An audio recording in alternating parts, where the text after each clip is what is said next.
Hi పా అందరికి. ఈరోజు మ్యాటర్ ఏంటంటే ఈరోజు థర్స్డే కదా, అందుకు సాయిబాబా గుడికి అయితే పోయినాము. మధ్యలో మా ఫ్రెండ్ గాని అయితే పికప్ చేసుకోవాలా, వాడిని పికప్ చేసుకున్నాకైతే కలుద్దాం. ఇంకా మా ఫ్రెండ్ గాని పికప్ చేసుకుని గుడి దగ్గరికి అయితే పోయినాము. చూడండి గుడి నిఖిల్ సైడ్ నుంచి అయితే పోతున్నాం. మనమైతే గుళ్ళకి అయితే ఎంటర్ అయినాము.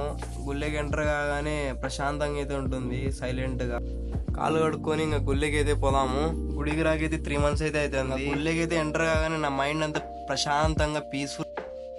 ఫస్ట్ పైకి అయితే పోయి పైన అయితే ముక్కొని వద్దాము, తర్వాత కిందికి. ఇంకా టైం అయితే కాలేదు, అందుకే చాలా తక్కువ మంది ఉన్నారు.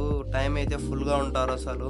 ఇంకా మెయిన్ గుళ్ళకి అయితే ఎంటర్ అయినాము. ఇంకా 3 ప్రదక్షిణాలు చేసి మధ్యలో అయితే కూర్చున్నాము. పీస్ఫుల్ గా ప్రశాంతంగా సైలెంట్ గా ఉంది బాబా గుడి. ఇంకా గుడికి వచ్చినామంటే ప్రసాదం తినకుండా పోతామా? ఇంకా ప్రసాదం పెట్టించుకొని కొద్దిసేపు అలా కూర్చొని ఇంకా ఇంటికి అయితే బయలుదేరినాము. ఇంకా ఇంటికి అయితే దావ పట్టినాము. ఇంకా వ్లాగ్ అయితే అంతే అప్ప. ఇంకా నెక్స్ట్ వ్లాగ్ అయితే కలుసుకున్నాం.